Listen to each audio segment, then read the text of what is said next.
Right now, you've seen your own face thousands of times. In mirrors, in photos, on your phone screen the moment before you unlock it. You know exactly what you look like. You've known since before you could form a sentence.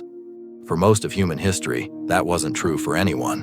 For hundreds of thousands of years, every human being who ever lived died without knowing what their own face looked like.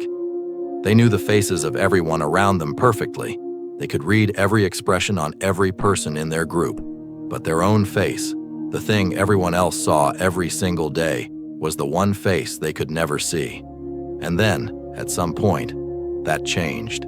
Someone looked into still water, or polished stone, or volcanic glass, and saw themselves looking back. What happened in that moment may be one of the strangest psychological events in the history of our species, and the science behind it explains something about you that's still happening every single day.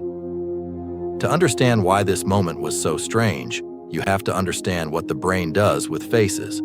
Faces are not processed like other objects. When you look at a chair, a tree, a tool, your brain identifies it the same way it identifies anything else: shape, color, function.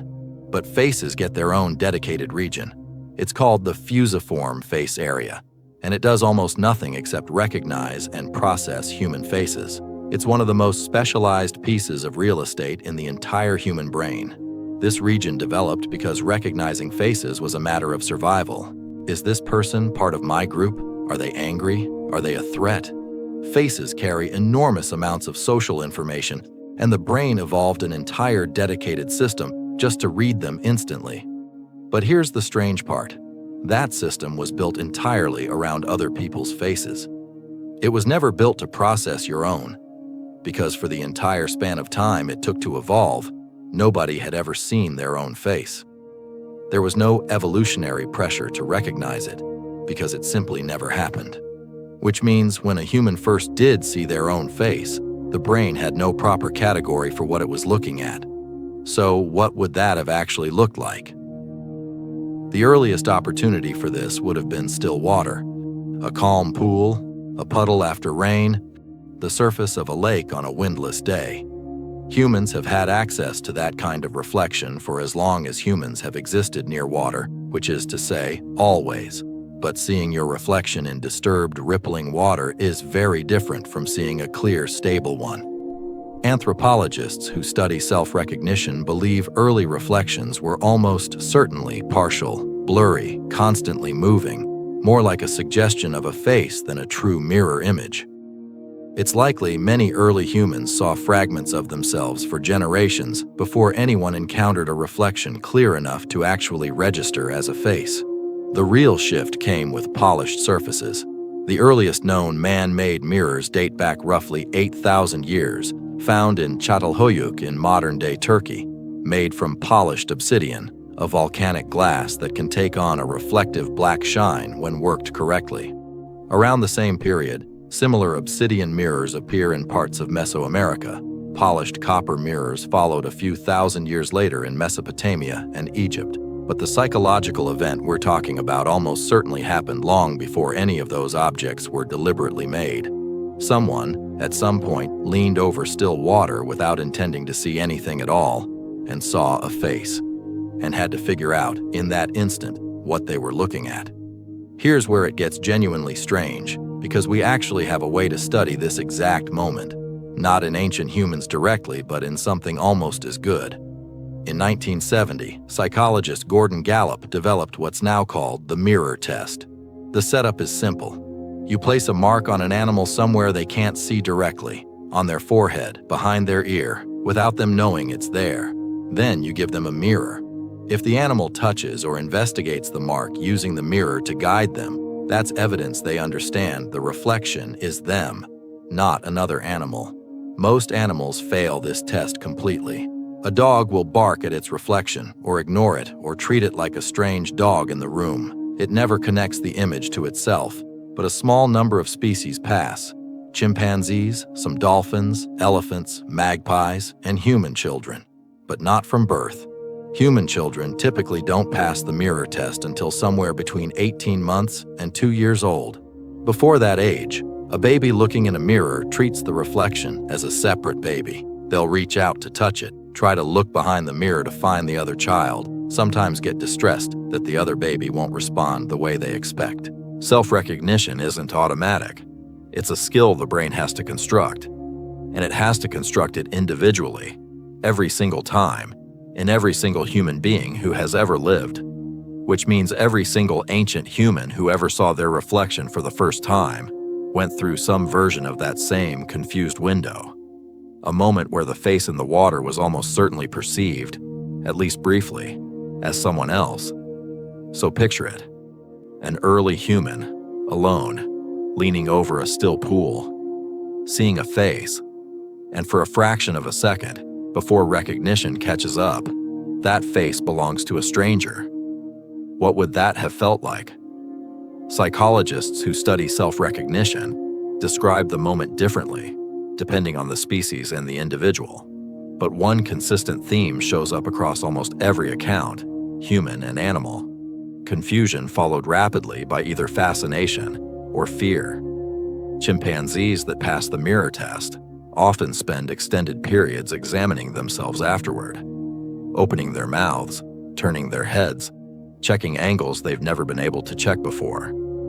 It's described by researchers as something close to delight, a creature encountering, for the first time, total visual access to a part of itself that was previously only knowable through touch. There's reason to believe early humans experienced something similar. Once recognition kicked in, once the brain reclassified the stranger as self, what followed wasn't just understanding. It was new information. Real, usable, never before available information about what you actually look like to everyone else. Imagine living your entire life knowing every face around you intimately, while remaining a complete stranger to the most important face of all, your own. Then suddenly, for the first time, that gap closes. This has consequences that go far beyond curiosity, and this is where the story gets philosophically heavy. Self-recognition is tied directly to something psychologists call self-awareness, the capacity to understand yourself as a distinct entity, separate from everyone else, with your own continuous identity over time. The mirror test isn't really testing vision.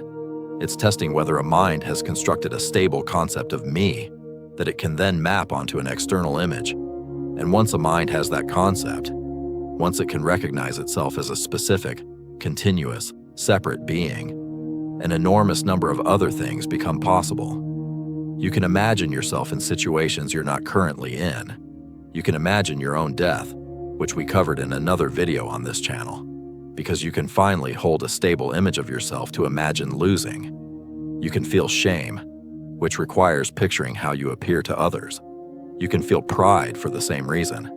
You can plan for a future version of yourself because you finally have a fixed yourself to plan for. Some researchers argue that the development of consistent self-recognition, supported by clearer reflections, calmer water sources, and eventually deliberate reflective tools, may have been one of several pressures that pushed early humans toward more complex self-concept and eventually more complex social behavior. It's not the only ingredient. But seeing your own face reliably for the first time in your species' history is not a small cognitive event. It hands the brain a piece of information it had simply never had access to before. There's a detail in the archaeological record that makes this even stranger. Many of the earliest deliberately polished mirrors weren't treated as practical objects. They show up in burial sites. Obsidian mirrors have been found placed deliberately in graves across multiple ancient cultures, sometimes positioned near the face of the deceased. Nobody fully agrees on why, but one interpretation researchers have offered is unsettling in a quiet way. If seeing your own face was once a rare, almost sacred kind of knowledge, something tied to identity, to selfhood, to understanding yourself as a being that exists and will one day stop existing, then giving someone a mirror in death might have been a way of giving them something back, their face, their identity. One last time, or perhaps for the journey some of these cultures believed came next. A mirror, in that context, wasn't vanity. It was the most personal object imaginable, because it was the only object capable of returning to you the one thing about yourself you could otherwise never directly see. Today, this entire process happens before most of us can remember it. A toddler stares at a mirror, gets confused for a few months, and then one day simply knows. The moment is so unremarkable now that almost nobody can recall it happening to them.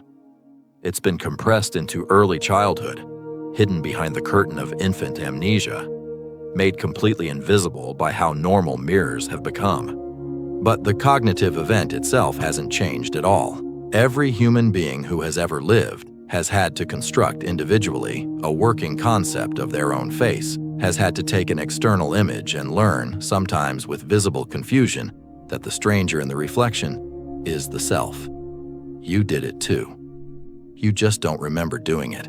Somewhere in your early life, there was a version of you who looked into a mirror and, for one brief and now completely forgotten moment, was looking at what felt like someone else.